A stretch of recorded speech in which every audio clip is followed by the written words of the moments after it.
দোকান থেকে পোকা মারা। আমি জীবন ভরাই কৃষি চাষ করি, সবজি করি। এবারও আমি বেগুন ডাল দিছি 1 লক্ষ টাকা সুদে করে। মঞ্জুর দোকান টানে আমি সার্ভিস নিয়ে আসি। সার্ভিস নিয়ে আসতে আমাদের এখানে মঞ্জুর দোকানদার আমার শত্রুতি করে তাদের ঘাস মারা বিষ দিয়ে আমার টালটা মাইরে ফেলাইছে।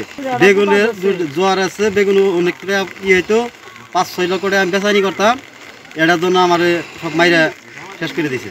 আমি এর ক্ষতিপূরণ চাই।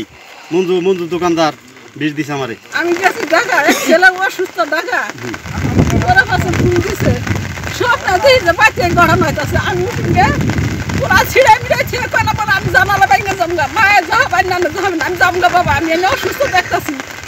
আইসি দুই সময় আইসি ছেলে ভাত খাইতেছে না। ওরা আরেকবারে দুধ চা দিচ্ছে, 3বারে দুধ দিচ্ছে, না ভাই দুধ দিচ্ছে, ছেলের হতে বাগুনার কাছে না শুধু করে করছো তোরা আল্লাহ দিব এই কথা করে সমাধান করে পুনারে আমি আছি। পরে ওরা উসুমটা কি করে সমাধান মতো তুমি গাছ মারা বিষ কেড়ে দিলা।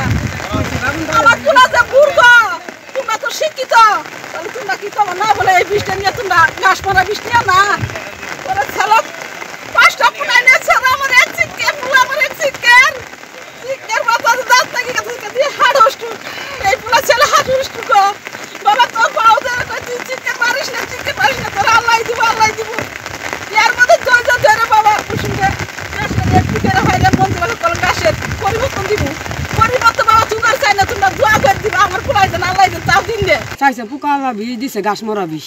12টার সময় বিষ নিয়ে আইছে, বিকাল 5টা তনে বিষ দেওয়া ধরছে। মাগরিবের আজান দিছে খেত হয় বিষ দিয়ে হারে বাড়িতে গেছে। সকালে খেত আইসে আয় দিয়েছে খেতে বিষ পাতা পোকা। আমার স্বামী বাড়িতে যায় হাইরা শুয়ে আছে সারাদিন ধরে। আমি কথা তুমি শুয়ে আছো কে? দুপুরে খেতে আইসে আয় দিয়েছে খেত সব সম্পূর্ণ মরা। যাই বিষের পাতা পুঁতে নেওয়ার দোকানে গেছি যে তুমি মূর্খ মানুষে একটা নাপা ছিড়াবেন দাম জানা না, তোমরা কীভাবে এই বিষটা দিছে আমার আর মঞ্জুর দোকানদারের পোলাকো আপনি এখান থেকে যান। তো এই কি মাথা মতো ঠিক নাই, মাতাল করে কি গাঁজা মত খায় কি আমার স্বামীরে বিষটা দিছিল। আমরা এত টাকা খরচ করে আমার 4টে পেট 3টে বাচ্চা, আমার এই ক্ষেতের উপরে সব নির্ভয়। আমি কী করে বাচ্চার পেটটি পাবি?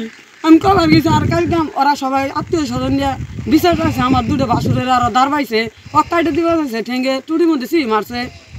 এমনি এগুলা সব ওরা ব্যবহার করছে। আমার স্বামী তো আমরা মাইনে নিছি যে ভুলচুল মানুষের মধ্যে ওই ঠাই তবে গরম বেশি। ওরা বলে এখনো খবর দিতেছে ওরা মারামারি করবো, কাটাকাটি করবো।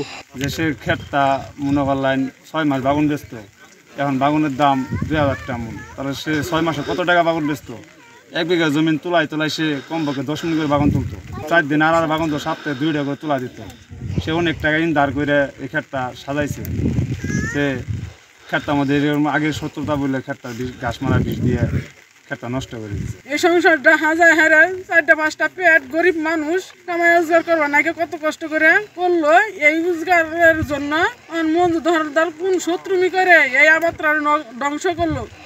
মঞ্জু ধরদারই জানে, আমরা জানি না জানা বান করে ওরে বিশ্বাস করে আমরা এই বিশ্বাস সম্পূর্ণ কিন্তু আমরা বেগ কিছু নিয়ে আহি। ও মনে করে বিশ্বাস করে হাইরে আঙ্গুর গাছ মারা বীজ দিয়ে হাইরে এই সংসারটা ডাউন করে দিল। ডাইনাম্যাক অক্সোবিট সাসপেন্ড দেওয়ার পরে ও নিজে হাতে উড়ে নিয়ে গেছে পলিথিনের মধ্যে। নিয়ে যাওয়ার পরে ও বুঝ দিছে ও যায় হাই না কি বীজ দিছে না দিছে ওরা ওই জানি, হয়তো আমি জানি না। আমি ছোটোবেলা হয়তো ব্যবসা করি, হাজার মানুষের মধ্যে আমার বড় করে আমার যদি খেলা আর ভুল যদি খেলা ওই থাকে কোনো বেলা কেউ কেউ বলে ভুল হয়েছে তারপর আমার করি।